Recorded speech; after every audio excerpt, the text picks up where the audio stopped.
Hi, everyone. Welcome back to the Thin Blue Lane. Glad you could join us. I want to talk about the TOGO RoadLink C2 4G LTE router and Wi-Fi extender today. Been getting a lot of questions about it, so we're going to go over it. It is specifically engineered for RVs. It connects all your devices through a secure hotspot. So you log into it once and that's it. It maximizes speed and range in motion. It also has a GPS location service enabled so you can find your RV should you lose it, and supports TOGO RoadLink annual unlimited or monthly pay per gigabyte plan. This device scans and connects to Wi-Fi signals and rebroadcasts them in and around the RV, connects to TOGO RoadLink 4G LTE data plans, easily connects multiple devices, cell phones, laptops, cameras, etc. Device requires one-time connection, no need to reconnect.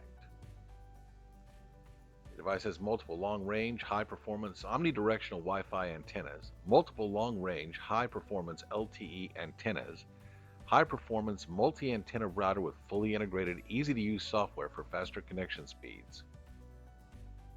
Here is a technical specification list of the TOGO RoadLink. No need to go over all of these. You can read them there.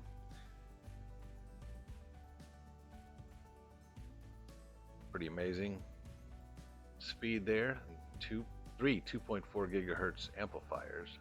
Uses WPA, WPA2, and WPA mixed wireless security. 3 high gain Wi-Fi antennas, 2 high gain 4G LTE antennas. Operating range negative 22 degrees Fahrenheit to positive 158 Fahrenheit, 3.75 pounds, 16 inches diameter, 8 inches high. Fit on your roof quite nicely. You do need a tablet or a cell phone to set up the app, and that has to be connected to the internet, of course, before you can connect to the antenna. Everything you need is in there, manual and mounting equipment. Texas RV On-Site Repair is the company I hired, and this is the gentleman here. He's done a lot of work for me over the past few years. He has installed the TOGO onto the roof,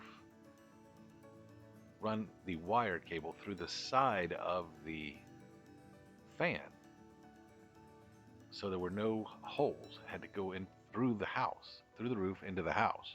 I really appreciated that. Careful to use sealant on every screw. Made a hole with the screw, pulled the screw out, put the sealant in, put the screw back in, put the sealant on top. Very thorough.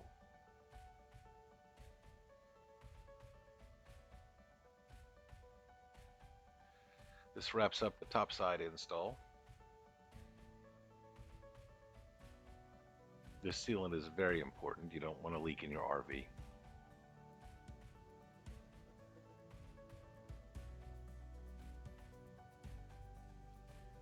Yes, I am actually flying the DJI Mavic Mini Drone in the house, filming him as he works. Here he's cutting an on-off switch. Again, we don't have to go through the actual roof. He's coming in through the fan, and then he's making a hole in the side of the fan and running the wires to the hole he's making here. And he will put the switch in the roof.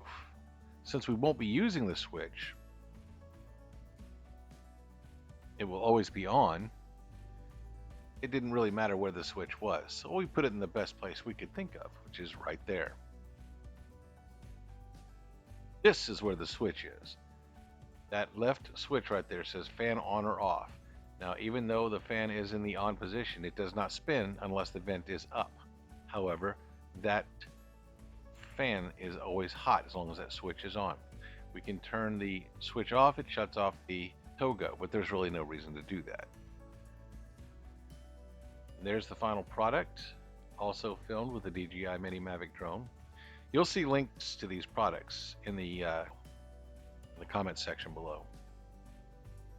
That is the final product right there.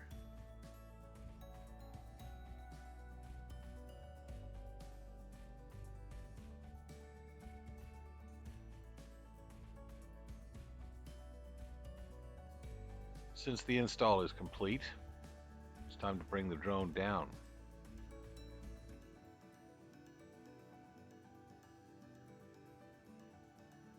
But neither the drone nor I am out of energy, so I thought I'd fly through this gap right here, just for the heck of it.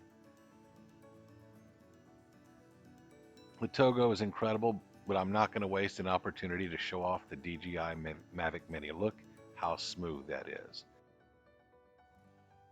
Hi guys, Nancy here. Thank you for watching this video. We really appreciate your likes and your comments. If you see anything in here that you like, go ahead and comment, share this video, and don't forget to subscribe.